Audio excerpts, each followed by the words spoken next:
I'm not a man who asks for much.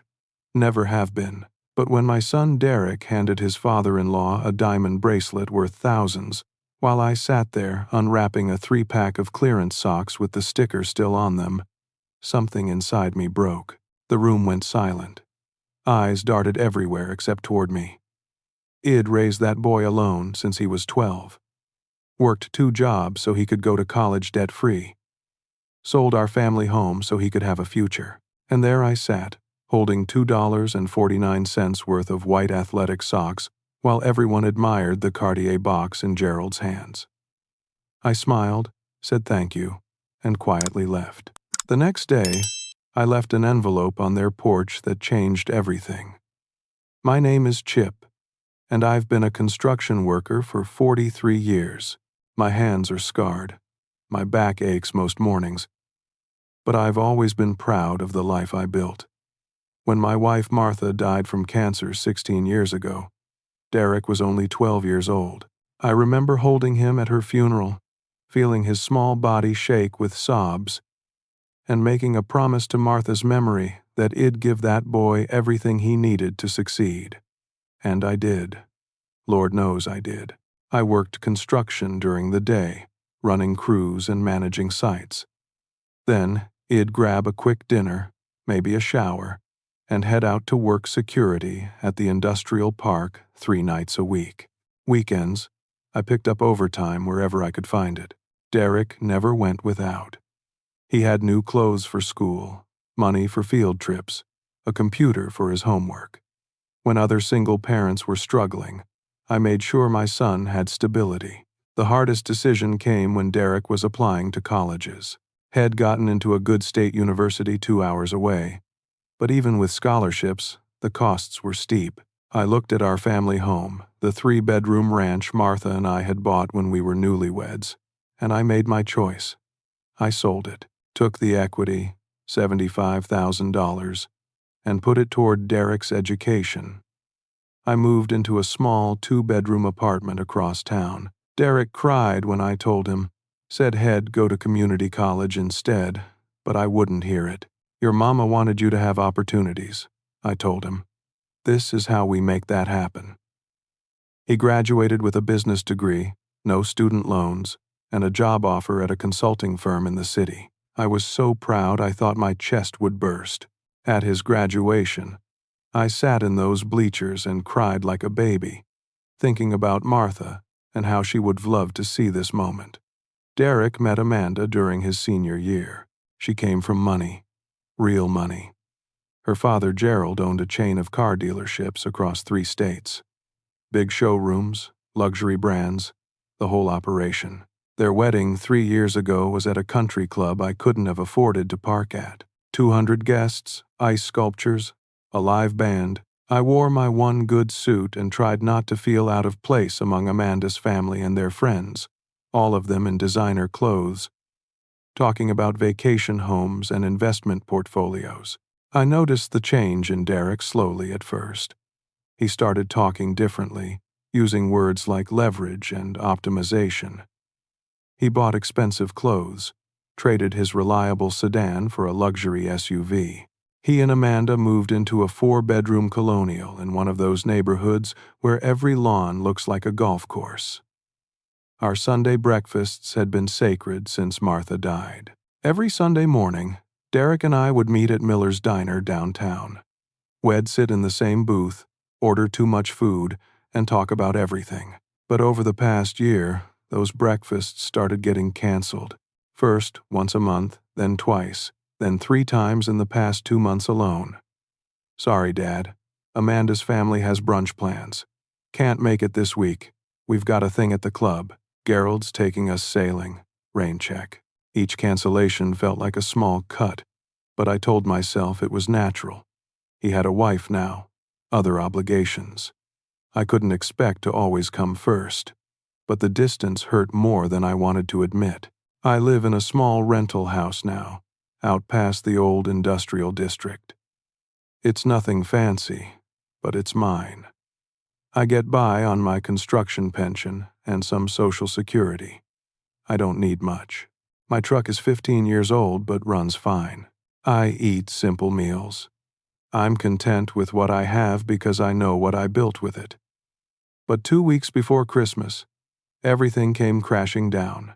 Id stopped by Derek's house to drop off some of Martha's old recipe cards he'd found in storage. I knew Amanda liked to cook, thought she might want them. I rang the doorbell, but no one answered. I could hear voices in the backyard, so I walked around the side of the house. That's when I heard Derek's voice through the open kitchen window. He was on the phone with Amanda. "Dad's gift," Derek said, and I froze. "I don't know. Just grab something cheap from the clearance bin. He won't care. It's not like he'd know the difference anyway. We need to focus on impressing your father.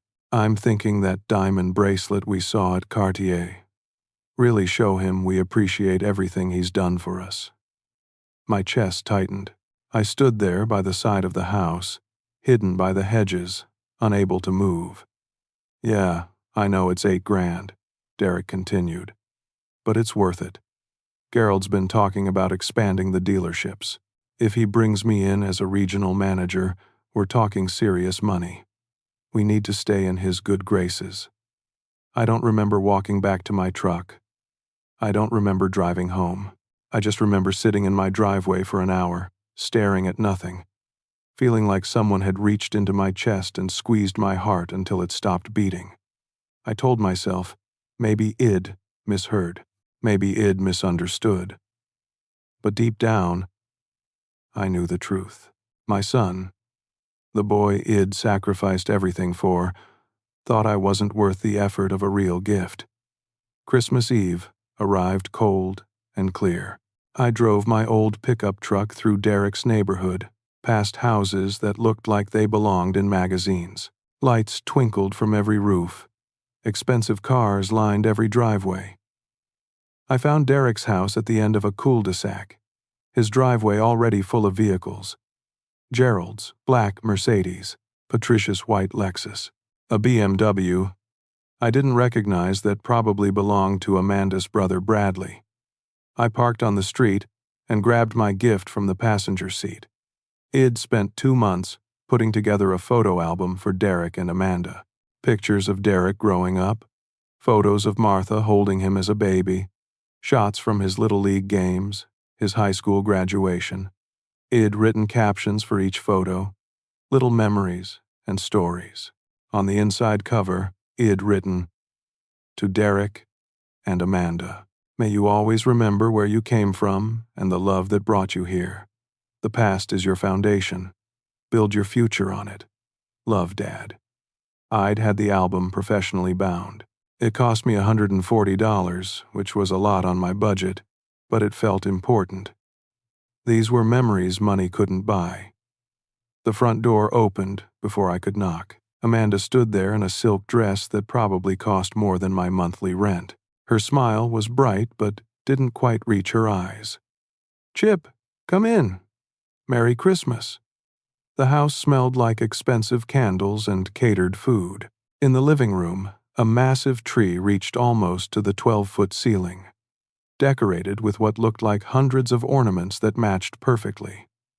Everything was cream and gold and elegant. Gerald and Patricia sat on the leather sofa, wine glasses in hand.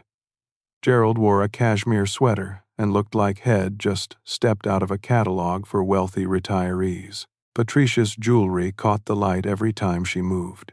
Bradley and his wife sat in matching armchairs, both scrolling on their phones. "Chip," Gerald boomed, standing to shake my hand. His grip was firm, performative. "Good to see you. How's the construction business?" "Retired now," I said. "Living on my pension." "Ah, well," Gerald's smile flickered. "That must be nice. Relaxing." The way he said it made it sound like Id given up rather than earned my rest. Derek came from the kitchen carrying a tray of appetizers. He hugged me, but it felt automatic, like he was going through the motions. "Hey, Dad. Glad you could make it. Go ahead and put your coat in the guest room. Well, do gifts after dinner." Dinner was catered, probably cost more than I spent on groceries in 2 months. Salmon, roasted vegetables arranged artfully, some kind of grain I didn't recognize. Everyone talked about their recent trips, their golf games, the stock market. I ate quietly, answered when spoken to, and felt more alone than I had in years. After dinner, we moved back to the living room for gifts. The pile under the tree was impressive. Amanda started distributing boxes and bags, and the unwrapping began. Gerald gave Patricia a designer handbag. She squealed with delight, and everyone admired it. Bradley's wife got a spa package worth hundreds of dollars. Derek and Amanda received a membership to an exclusive golf resort from her parents. Then I handed Derek and Amanda my gift, the photo album. Amanda opened it carefully. She flipped through a few pages, her expression polite but distant. Derek glanced at it over her shoulder. "Oh," Derek said. "Thanks, Dad. This is nice, really thoughtful." He set it on the side table without looking at it again. My throat tightened, but I swallowed hard and said nothing. Then came the main event. Derek stood up, holding a small turquoise box. I recognized immediately. Cartier. He handed it to Gerald with a huge smile. "Gerald, Patricia, we wanted to get you something special this year. You've done so much for us, been so generous and welcoming. We wanted you to know how much we appreciate you." Gerald opened the box. Inside, a diamond bracelet glittered under the Christmas lights. Even I could tell it was expensive. The diamonds were substantial, set in what looked like platinum. Patricia gasped. "Derek! Amanda! This is too much." "Nothing's too much for family," Amanda said, beaming. Gerald held it up, and the room erupted in admiration. Everyone crowded around to look, commenting on how beautiful it was, how generous Derek and Amanda were, how Gerald deserved something this nice. Gerald actually got misty-eyed as he hugged Derek. "Son, this means the world to me," Gerald said. "You're a good man, a really good man." I felt sick to my stomach. $8,000 for a bracelet. While I'd gotten, Amanda turned to me, holding a small gift bag with Christmas tissue paper sticking out the top. "Chip, this is for you." I took the bag, feeling everyone's eyes on me. I pulled out the tissue paper and reached inside. 3 pairs of white athletic socks, the kind you buy at discount stores in bulk, still connected with the plastic clip. And there, in the bottom corner of the package, was a bright orange clearance sticker, $2.49. The room went completely silent. I stared at the socks. My vision blurred slightly, and I realized I was fighting back tears. I'd sold my home for this boy's education. I'd worked myself into the ground so he could have opportunities. I'd given him everything I had, everything I was. And I was worth $2.49 in clearance socks. "You always say you need practical stuff, Dad," Derek said, his voice too loud in the quiet room. "Figured you could use some new socks." A few people laughed nervously. Patricia looked down at her lap. Bradley smirked into his wine glass. I carefully folded the tissue paper back over the socks and put them in the bag. My hands were steady. My voice was calm. "Thank you," I said. "That's very thoughtful." I stood up slowly, picked up my coat from where I'd laid it on a chair. "I should get going. Early morning tomorrow." "Dad, you don't have to leave," Derek said, but there was relief in his voice. I'd saved him from the awkwardness. "Merry Christmas, everyone," I said. I walked to the front door. Behind me, conversation resumed, too quickly, too forced. As I reached for the doorknob, I heard Bradley's voice, not quite whispered enough. Well, that was awkward. At least he didn't make a scene. Someone laughed softly. I walked to my truck, got in, and closed the door. I sat there for 10 minutes, staring at those socks in the passenger seat, and let the tears finally come. 43 years of hard work, 16 years of single parenting, a lifetime of sacrifice, worth $2.49. I started the truck and drove home. Christmas morning, my phone buzzed with a text from Derek. "Merry Christmas, Dad. Hope you have a good day." I stared at it for a long moment, then set the phone down without responding. I spent the morning going through old boxes in my closet, files I'd kept over the years because you never know when you might need documentation, bank statements, tax returns, receipts. I found what I was looking for in a manila folder labeled Derek's College. $75,000. That's what Ed deposited into his tuition account from the sale of our house. The statements showed every payment, every semester, 4 years of education bought with the home Martha and I had built together. I found more. Receipts for his laptop, his textbooks, his dorm furniture, statements showing the monthly checks I'd sent him for living expenses. All told, I'd spent close to $90,000 making sure my son could graduate without debt and start his adult life on solid ground. I set those aside and kept looking. At the bottom of another box, I found something I'd almost forgotten about. Papers from 22 years ago. Documents from my construction company's profit-sharing plan. I'd taken a small distribution of $12,000 and invested it in a piece of land on the outskirts of town. Nothing fancy, just 3 acres of scrubland that nobody wanted. The investment advisor at the time said it might be worth something someday if the town expanded that direction. I'd honestly forgotten about it over the years. Life got busy with raising Derek, and then Martha got sick, and it just slipped my mind. I pulled up the county property records on my laptop. It took me an hour of searching, but I finally found my parcel. My heart started pounding as I read the information. The land was now zoned commercial. The area around it had been developed over the past decade. Shopping centers, restaurants, a new hospital complex. My 3 acres sat right in the middle of it all. I called the county assessor's office. The woman who answered was patient with my questions. "That parcel is currently assessed at $280,000, she said. "But honestly, in the current market, with that location and zoning, it could sell for significantly more. Have you considered listing it?" I thanked her and hung up, my mind racing. I dug deeper into my files and found something else. Martha's will, written 2 months before she died. I'd read it once, 16 years ago, and tucked it away.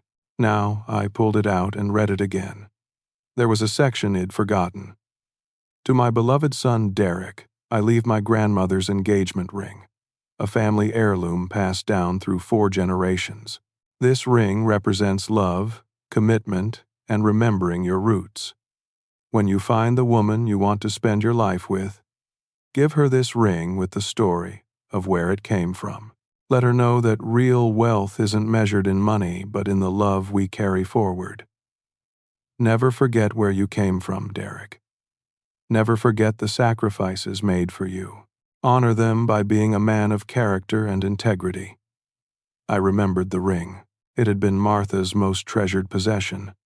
A Victorian-era diamond ring, platinum setting, ornate and beautiful. Her grandmother had worn it for 60 years of marriage. Martha had worn it alongside her wedding band every day until she got too sick and her fingers swelled. Before she died, Shed made me promise to give it to Derek when he got married. He'd given it to him the week before his wedding to Amanda. Head seemed pleased, said he'd give it to her on their honeymoon as a surprise. But now, sitting in my quiet house on Christmas morning, I realized something. I'd never seen Amanda wearing that ring. Not at the wedding reception, not at family gatherings, not ever. I called my friend Harold. We'd known each other for 30 years, worked together on construction sites before he went to law school and became an attorney. He was one of the few people I trusted completely. "Merry Christmas, Chip," Harold answered, sounding happy. "What's going on?" "I need your help with something," I said. Professional help. 2 hours later, I was sitting in Harold's home office while he looked over my documents. "Chip," he said, shaking his head in disbelief. "This land is worth a fortune. Why didn't you ever mention this?" "Forgot about it," I admitted. Life got complicated. Harold made some calls, even on Christmas. He knew people in commercial real estate. By evening, he called me back. "I've got a developer who's very interested. They're planning a shopping center expansion in that area. They want to make you an offer." "How much?" $420,000. I had to sit down. Harold continued. "But Chip, there's something else. You asked me to look into that ring. I made some calls to estate jewelry dealers in the area. One of them had a ring matching your description come through their shop 2 years ago. They bought it from a man named Derek." My stomach dropped. "How much did they pay him?" $15,000. It's still there, actually. They're asking $65,000 for it now. It's a rare piece. Derek had pawned his mother's ring. The ring shed wanted him to give his wife. The family heirloom that represented 4 generations of love and commitment. Head sold it for $15,000. "Harold," I said quietly, "I need you to buy that ring back. I don't care what it costs. Consider it done. And Chip, I'm sorry. I know this must hurt." After we hung up, I sat at my kitchen table and drafted a letter. I kept it simple. No accusations, no anger, just truth. "Derek, I raised you to be better than this. The socks told me everything I needed to know about what I mean to you now. I'm not angry, I'm just done. Don't contact me unless you're ready to remember who you are and where you came from. The choice is yours." "Dad," I printed it, put it in a plain envelope, and wrote Derek's name on the front. The next morning, I drove to his house and left the envelope on the front porch. I didn't knock, I just set it by the door and walked away. That afternoon, Harold called again. "Chip, the developer wants to move quickly. They're willing to close in 2 weeks if you're ready." "Do it," I said. "There's one more thing. While my investigator was looking into the ring, he found some other information about Gerald's dealerships. I think you should know about it," he told me. I listened, and by the time he finished, I understood exactly what kind of man Gerald really was. "Keep that information safe," I told Harold. "I might need it." Derek found the envelope that evening when he got home from work. I know because my phone started ringing 20 minutes later. I let it go to voicemail. "Dad? Hey, it's Derek. I got your note. Can we talk?" "Call me back, okay?" Another call an hour later. Another voicemail. "Dad, come on. Don't do this. I'm sorry about the socks, okay?" It was thoughtless. "Let me make it up to you. Please call me." I turned my phone off. The next morning, Derek showed up at my house. I saw his SUV pull up from my kitchen window. I watched him get out, walk to my door, and knock. He knocked for 5 minutes. I stood in my living room, 15 feet away, and didn't move. He finally left a note tucked into my door frame. "Dad, please. I need to talk to you. I messed up. Let's have lunch this week.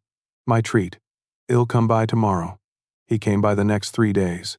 Each time, I was home. Each time, I didn't answer.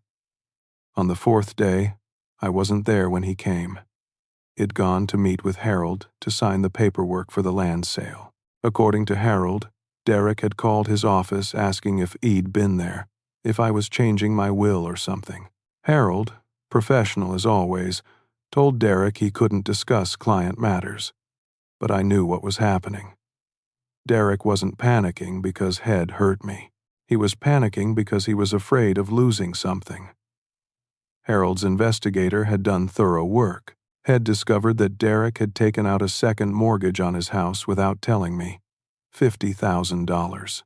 Head also run up significant credit card debt. The luxury lifestyle he and Amanda were living wasn't quite as solid as it appeared.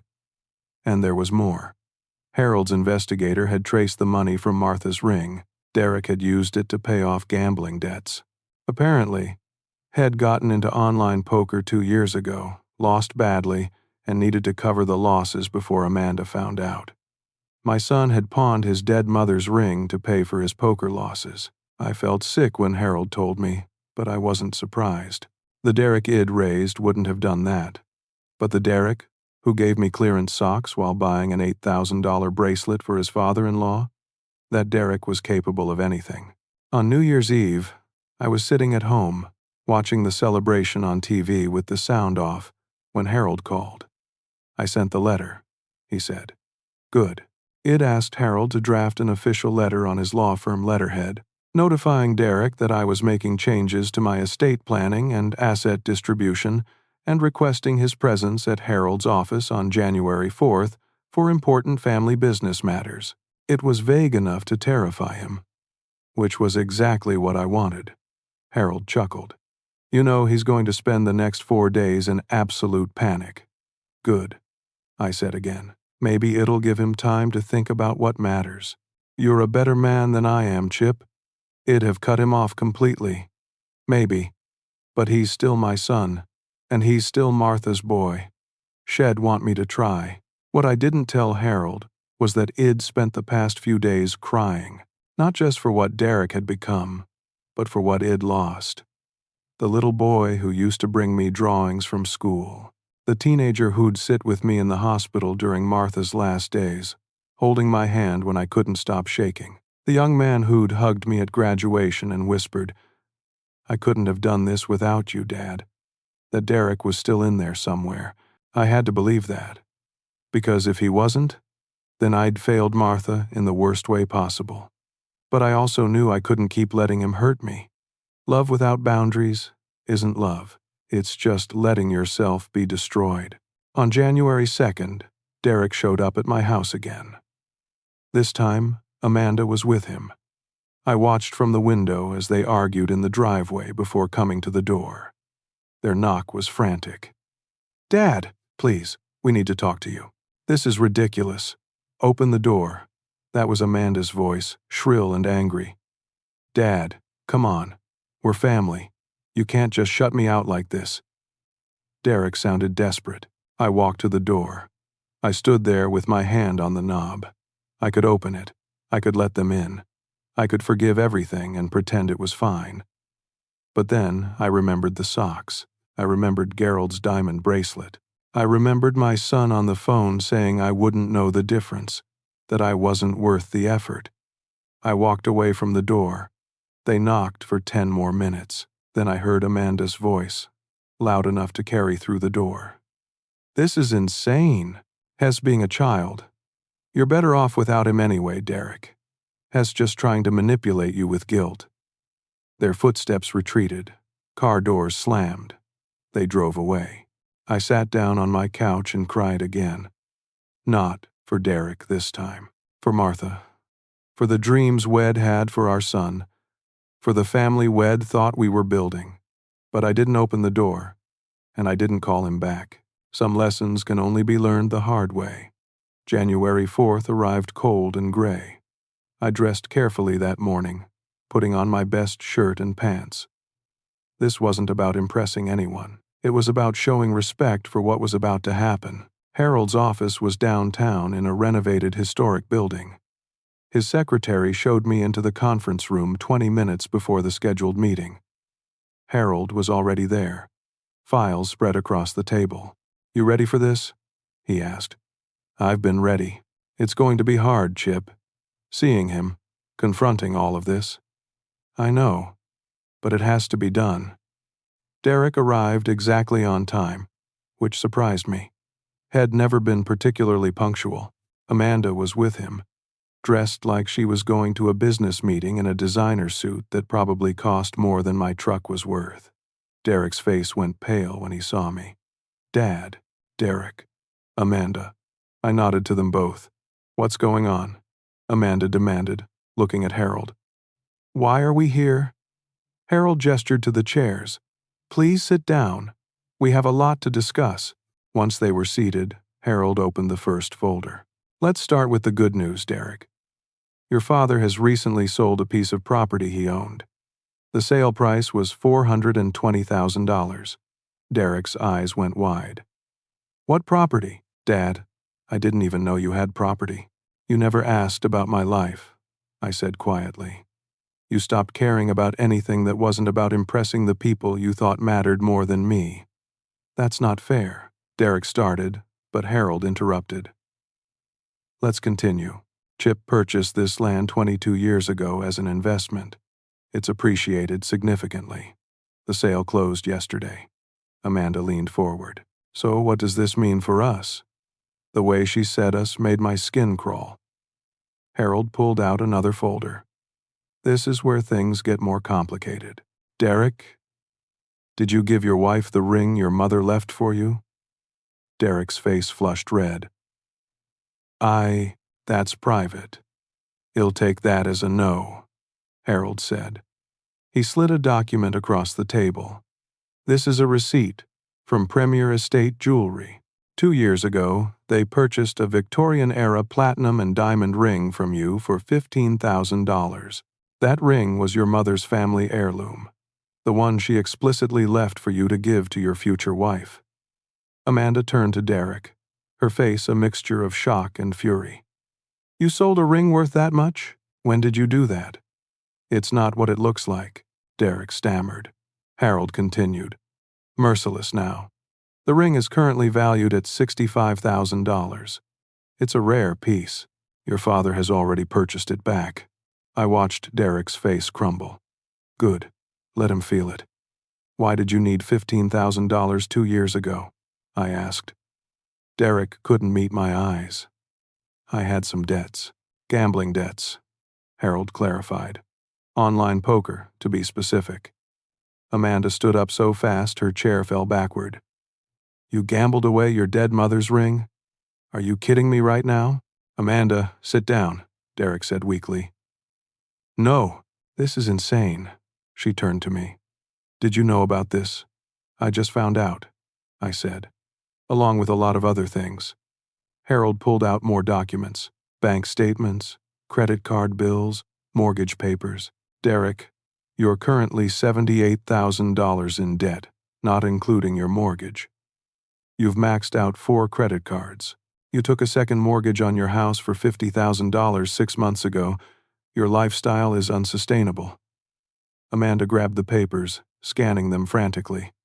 Derek, you told me we were fine. You said we were doing great. I thought I could fix it, Derek said, his voice barely a whisper. I thought if Gerald brought me into the business as a regional manager, the salary increase would solve everything. And there it was, the truth finally out in the open. That's why you bought him the bracelet, I said. $8,000 you couldn't afford, trying to buy your way into his good graces. Derek's head dropped into his hands. And I got socks, I continued, my voice steady despite the pain in my chest. Clearance socks worth $2.49, because I wasn't worth impressing. I wasn't worth the investment. Your own father, who sold his home so you could have an education, who worked himself to exhaustion so you'd never have to struggle, who gave you everything he had. Dad, I'm so sorry, Derek choked out. I don't know what happened to me. I got caught up in Amanda's world, in trying to fit in with her family, in trying to be someone I'm not. I lost myself. You lost more than yourself, I said. You lost your integrity. You lost your sense of what matters. You pawned your mother's ring to cover gambling debts. You lied to your wife about your finances. You treated me like I was worthless while buying expensive gifts for people who value you only for what you can do for them. Amanda was crying now too, but they were angry tears. This is all your fault, Derek. All of it. You've humiliated me. You've destroyed us financially. And for what? To impress my father. Amanda, please, Derek begged. She turned on me then. And you're really going to sit here and judge him over a pair of socks? People make mistakes. You're his father. You're supposed to be understanding. I stood up slowly, looked her right in the eyes. This isn't about socks, Amanda. This is about respect, about remembering where you come from, about understanding that wealth isn't measured in dollars and designer clothes. Your father has money, but from what I've learned about him, he doesn't have much else.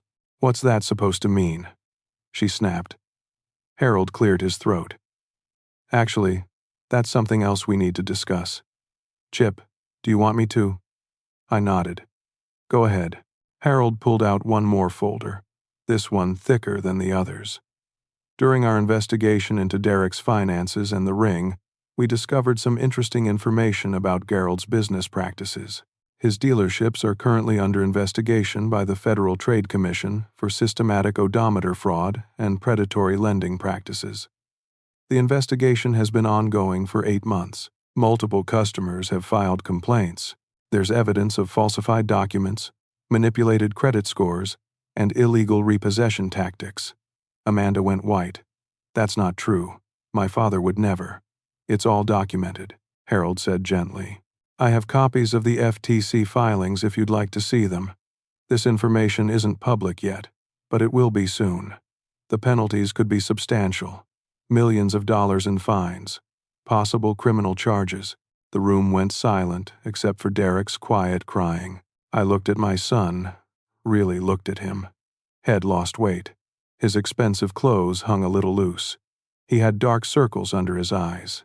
He looked exhausted and defeated, and he looked like a stranger. But beneath all that, beneath the designer label and the fancy car and the crushing debt, I could still see the boy who'd held my hand at his mother's funeral. The teenager who'd helped me pack up our family home without complaint. The young man who'd once had character and integrity. Derek, I said softly, I'm not cutting you out of my life, but I'm not going to keep letting you hurt me either. Here is what's going to happen. I explained my decision. $200,000 from the land sale would fund a scholarship at the community college in Martha's name. For working-class students, single parents, people who needed a chance just like Derek once did. The rest would secure my retirement. Derek wasn't getting a windfall. He wasn't getting a bailout. I'm not punishing you with money, I said. I'm teaching you what matters, what your mother tried to teach you, what I thought Id taught you. Derek nodded, still crying. But I am giving you one chance. I continued. One chance to prove you understand. I'm buying back your mother's ring. You're going to properly give it to Amanda with the full story of what it means, what it cost, what your mother wanted for you. You're going to tell her the truth about everything. And if you can't do that with genuine love and humility, if you can't put your pride aside and be honest, then we're done. Do you understand? Yes, Derek whispered. Yes, I understand. I looked at Amanda. And you need to decide if you married Derek for who he is or for what you thought he could become. Because the man you married is buried under a lot of debt and lies, but he's still there. The question is whether you want to help him find himself again or whether you'd rather keep chasing status and impressing people who don't really care about you. Amanda didn't respond. She just gathered her purse and walked out of the conference room. We heard her heels clicking down the hallway, then the elevator doors closing. Derek looked after her, then back at me. Dad, I've ruined everything, haven't I? Not everything, I said. Not yet. But you've got a lot of work to do. I know. And I'm going to do it, I promise. I wanted to believe him, I really did. But promises are easy, change is hard. We'd see which one Derek was capable of. The first week after our meeting, I didn't hear from Derek. I wondered if he'd given up, if the reality of fixing his life was too overwhelming. But on January 11th, my phone rang early in the morning. Dad, can we have breakfast? At Miller's Diner. Our old Sunday tradition, the one we hadn't kept in over a year. What time? I asked. Whenever you want. He'll be there. I met him at 8 o'clock. He was already in our old booth, 2 coffees on the table. He looked rough, unshaven, rumpled clothes, eyes red from lack of sleep.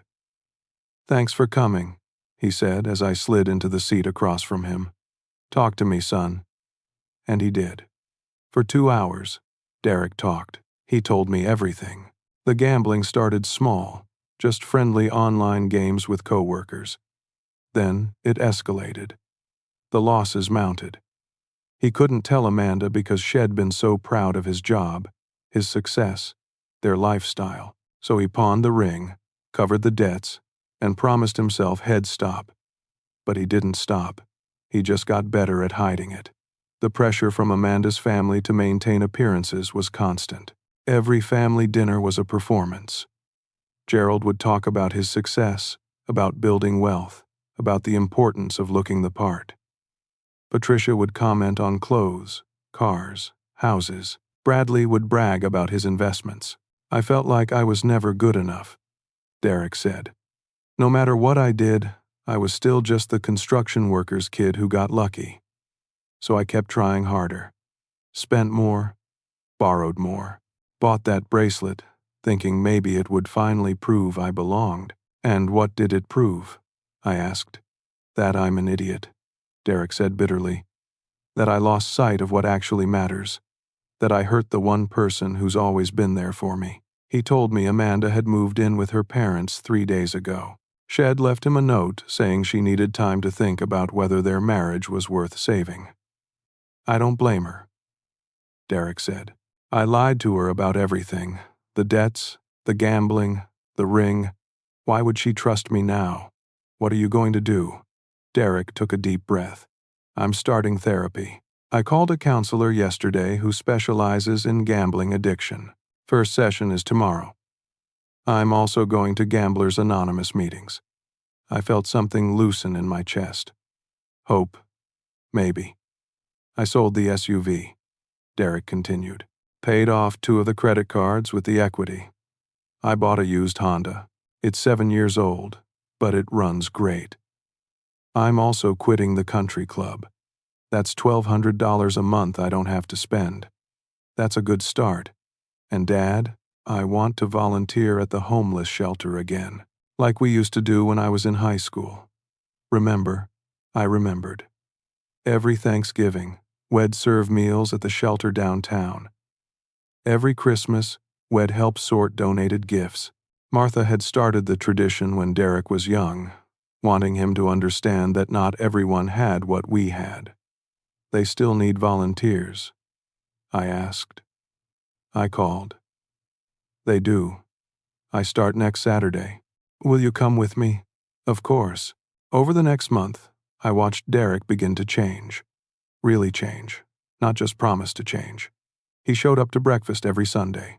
He sent me photos from his volunteer shifts. He forwarded me confirmation emails from his therapy sessions. He sold things. The expensive watch Amanda had given him for their anniversary. His designer suits. The golf clubs Head barely used. Every sale went toward his debts. He moved out of the big house into a small apartment. 2 bedrooms, basic furniture, nothing fancy. He sent me pictures. It's not much, he texted, but it's what I can actually afford. And honestly, it feels more like home than that house ever did. I didn't respond to every message. I was still hurt, still healing. But I saved every single one. 6 weeks after our meeting at Harold's office, Derek showed up at my house unannounced on a Saturday afternoon. He looked different. Thinner, yes, but also clearer somehow, like a fog had lifted. Can I come in? He asked. I stepped aside and let him enter. We sat in my living room, and Derek pulled something from his jacket pocket, a small velvet box. Harold gave this to me yesterday, Derek said, opening it. Martha's ring gleamed inside, the Victorian diamonds catching the light. He said you bought it back for me. Your mother wanted you to have it, I said simply. Amanda and I are getting divorced, Derek said quietly. She filed papers 2 weeks ago. I'm sorry. I'm not. Derek looked up at me. That sounds harsh, but it's true. She gave me an ultimatum. Stop the volunteering. Stop the therapy. Move back into the expensive lifestyle, or shed leave. She said I was embarrassing her, that her father was disgusted by my changes, that I was throwing away our future for some working-class fantasy. What did you say? I chose me. Or rather, I chose the person Mom raised me to be. The person you raised me to be. Derek's eyes filled with tears. I realized that I married someone who loved what I could become, not who I actually am. She wanted the version of me that impressed her father, that looked good at country club events, that could talk about stock portfolios and vacation homes. She didn't want the real me. He closed the ring box carefully. I'm going to keep this, for now. And someday, when I meet someone who loves me for who I actually am, someone who would be just as happy with breakfast at Miller's Diner as she would be at a fancy restaurant, someone who understands what this ring really represents, he'll give it to her. The right way, with the full story. I couldn't speak. My throat was too tight. Derek set the box on the coffee table and looked at me, tears streaming down his face. Dad, I'm so sorry. I became someone Mom would have been ashamed of. Someone you didn't deserve. I let wealth and status and impressing the wrong people turn me into a person I don't even recognize. I pawned Mom's ring. I lied. I treated you like you were worthless when you're the most valuable person in my life. Derek, I started, but he held up his hand. Let me finish, please. I know I don't deserve your forgiveness. I know I've hurt you in ways I can't take back, but I want you to know that I'm going to spend the rest of my life trying to be the man you and Mom raised me to be. Not for you, not to earn back your trust, but because it's the right thing to do, because I finally understand what actually matters. I stood up and crossed the room. Derek stood too, and I pulled him into a hug. He collapsed against me, sobbing like he used to when he was a little boy and the world felt too big and scary. I've got you, son, I whispered, my own tears falling. I've got you. We stood there for a long time, two broken men holding each other up. The next day, I got an unexpected visitor. Gerald. He showed up at noon, pounding on my door like he owned the place. When I opened it, his face was red with fury. You've ruined my daughter's marriage, he shouted, not even bothering with a greeting. You and your working-class guilt trip. Derek was doing fine until you started putting these ridiculous ideas in his head. Derek was drowning in debt trying to impress you, I said calmly. He was lying to your daughter, gambling away money they didn't have, and losing himself in the process. He was building something. He had potential, and you destroyed it with your petty jealousy. I taught my son to have integrity, I said, something you apparently never taught yours. Gerald stepped closer, trying to intimidate me with his height and bulk. You have no idea who you're dealing with. I have lawyers. I have connections. I could make your life very difficult. I smiled. Not a friendly smile. Funny you should mention lawyers. Mine did some research on you. Want to know what he found? Gerald's face went from red to pale. Federal Trade Commission investigation, systematic fraud, odometer tampering, predatory lending, falsified documents. The list goes on. Funny how you lecture people about success and building wealth when you've been doing it by cheating people who trusted you. Those are just accusations. Nothing's been proven. Yet, I said. But it will be. The FTC doesn't investigate unless they have substantial evidence. Multiple customers have filed complaints. Your own employees have given statements.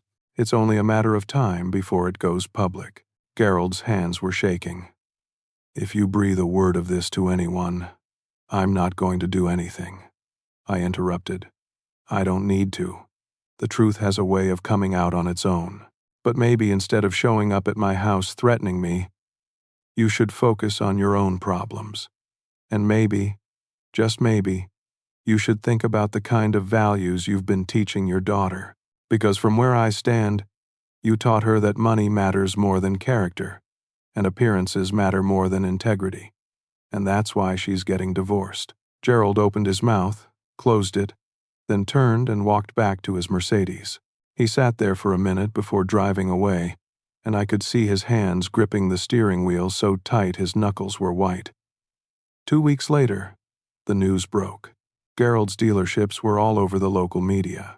Fraud investigation, FTC fines totaling $3 million, multiple lawsuits from customers.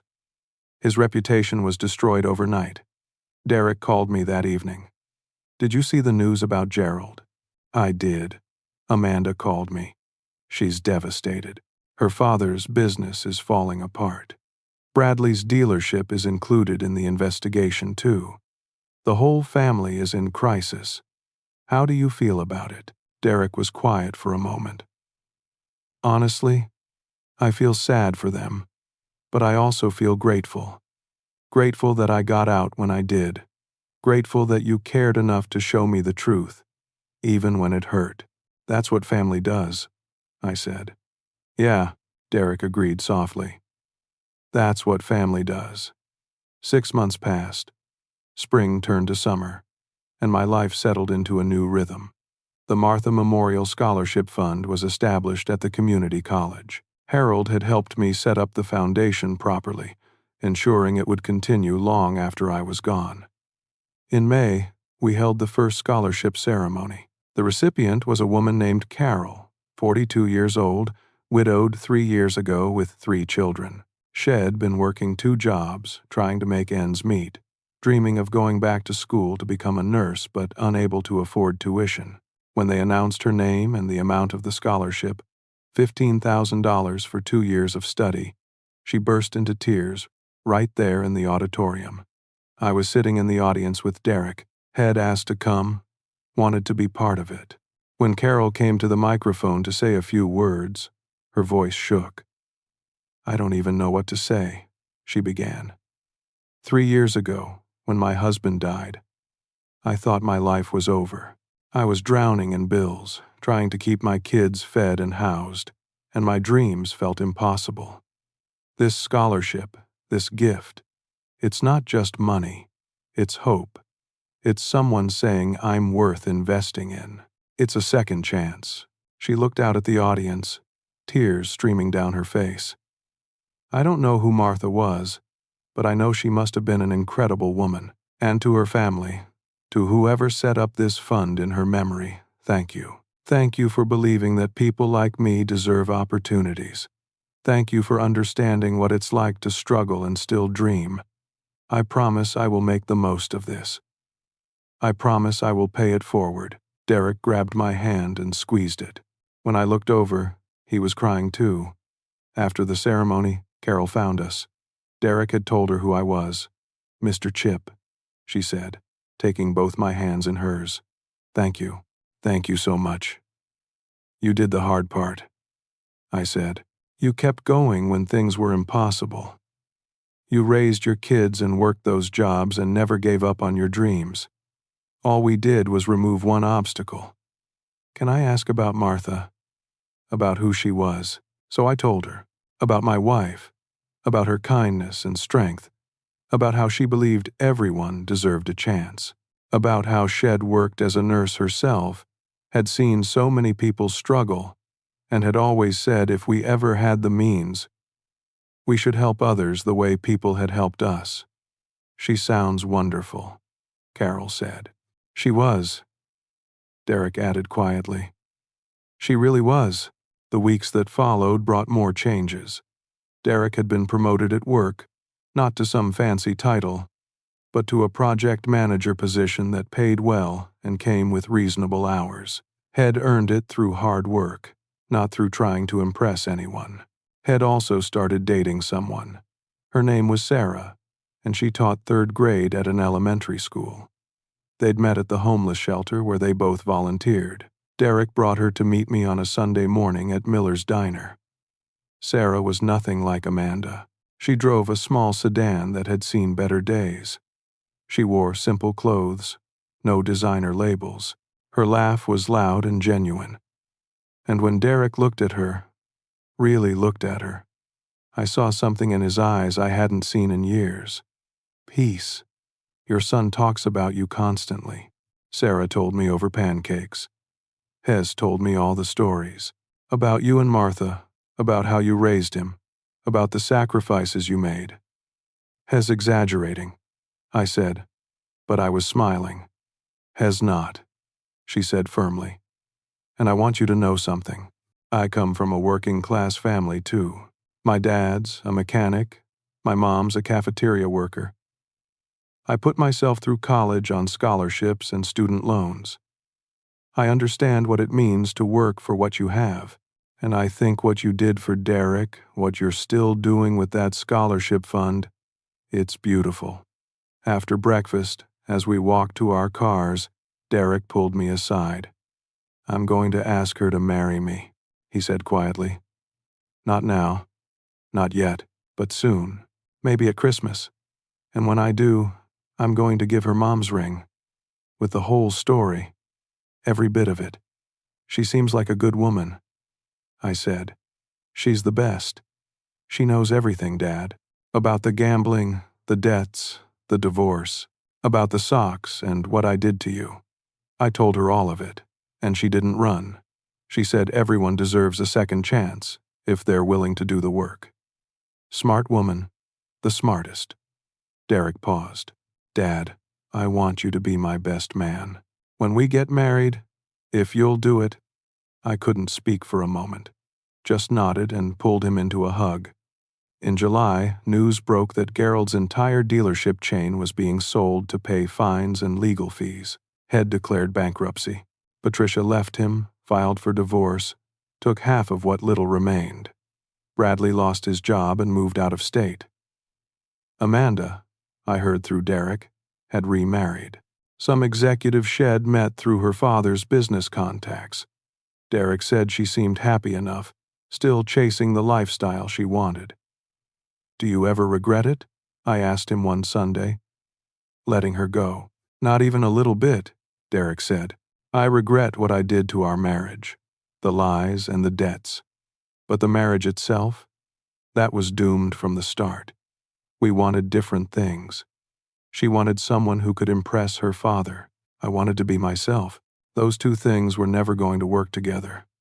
In September, Derek's therapist said Head made tremendous progress. The gambling addiction was under control. Head paid off all his credit card debt, and he was rebuilding his savings. He still went to Gamblers Anonymous meetings every week and said he probably always would. "It's like sobriety," he explained. "You're never really cured. You just learn to manage it, one day at a time." Head also started teaching a financial literacy class at the community college, helping other people avoid the mistakes Head made. 20 students attended, most of them young adults just starting their careers. "If I can stop even one person from going down the path I went down," Derek said, "then maybe some good came from all this." Christmas arrived again, 1 year after the night of the clearance socks. Derek insisted we celebrate at my small rental house, just the three of us, me, Derek, and Sarah. The decorations were simple, a small tree with ornaments Derek and I had made over the years, handmade stockings Martha had sewn, no expensive caterers, no designer anything, just ham, mashed potatoes, green beans, and pie from the grocery store bakery. We exchanged gifts in the living room. Sarah gave me a hand-knitted scarf in blue, my favorite color. "Derek told me, 'You're always cold in winter,'" she said. "I made it myself. My grandmother taught me." "It's perfect," I said, wrapping it around my neck. And it was. Derek gave me a framed photograph. It was the three of us, me, Derek, and Martha, taken when Derek was about 10 years old. We were at the park, all of us laughing at something. I remembered that day. It had been perfect. "I found it in some old boxes when I was moving," Derek said. "I had it professionally restored and framed. The inscription on the back is from me." I turned it over. In Derek's handwriting, "To the man who gave me everything and asked for nothing, you taught me what it means to be a father, to sacrifice, to love unconditionally. I'm sorry it took me so long to remember these lessons. I promise to spend the rest of my life living them. With all my love and gratitude, Derek." My eyes filled with tears. "Thank you, son." I gave Derek a toolbox, my father's toolbox, the one I'd inherited when he died 30 years ago. It was heavy, well used, filled with tools that had built houses and fixed countless problems over decades. "Your grandfather's," I said. I've been saving it for you. I think you're ready for it now. Derek opened it slowly, running his fingers over the worn handles of the hammers and screwdrivers. I remember this, he whispered. Grandpa used to let me hand him tools when I was little.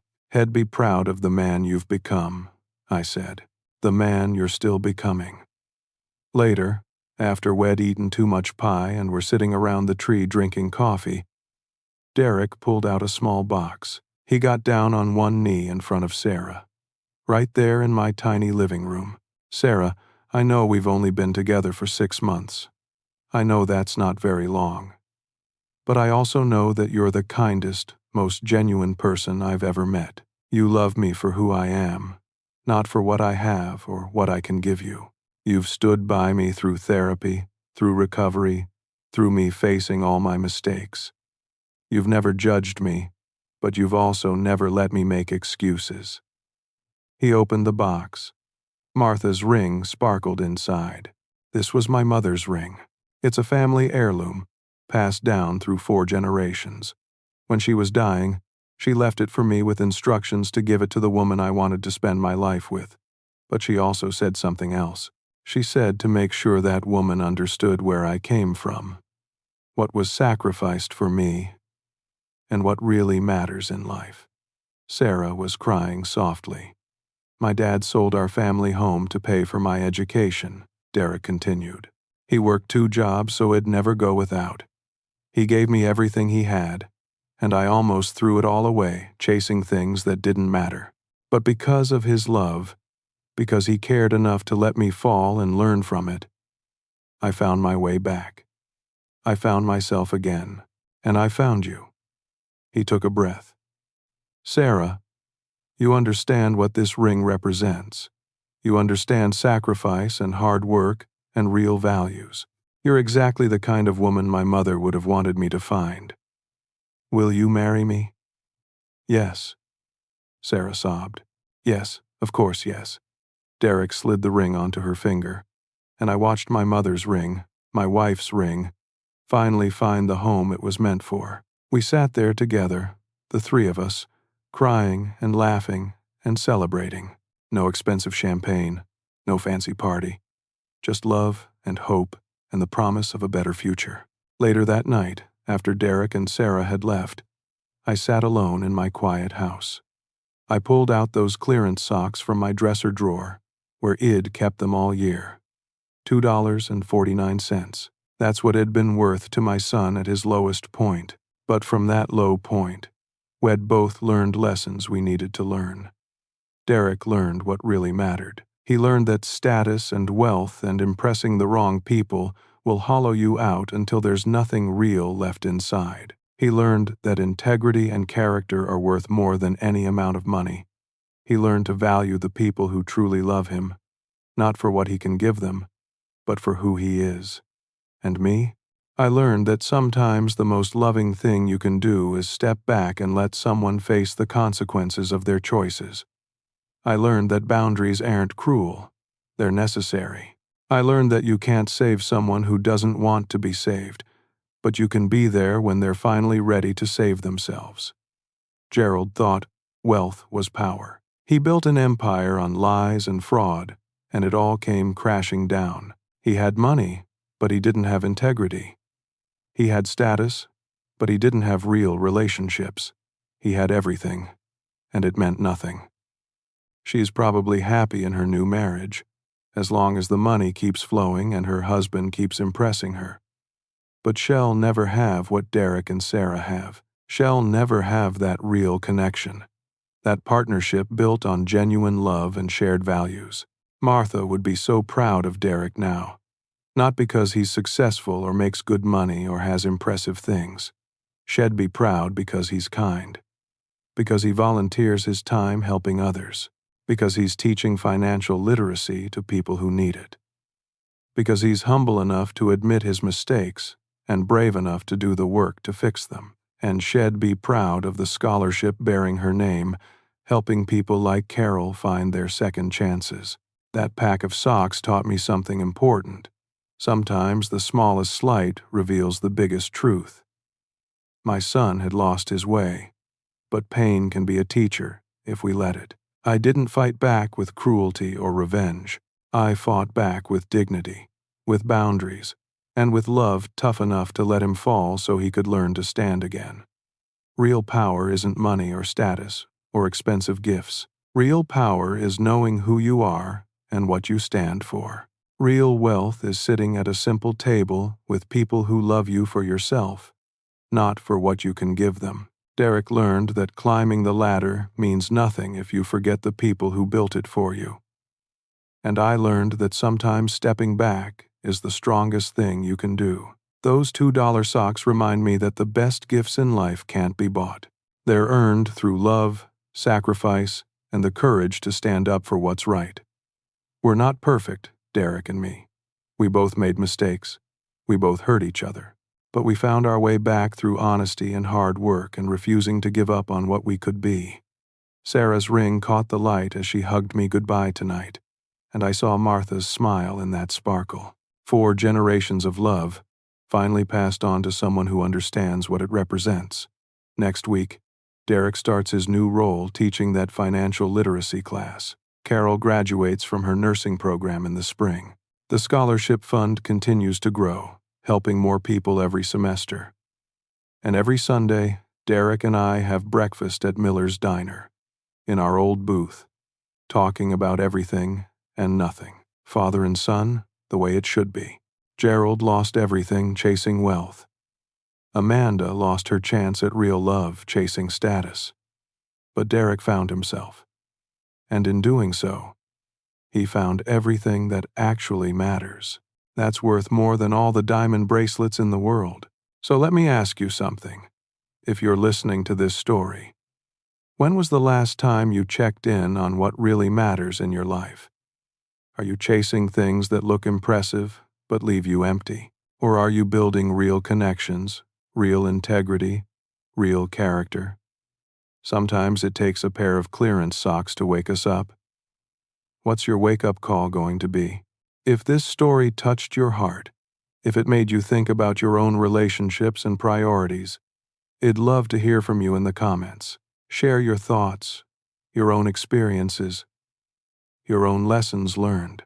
And if you found value in this story, please hit that like button, subscribe to hear more stories like this one, and share it with someone who might need to hear it. Sometimes the stories we need most are the ones that remind us what truly matters. Thank you for listening. Thank you for being part of this journey. May you always remember what's really important, and may you have the courage to stand up for it when it matters most. Take care of yourselves, and take care of each other.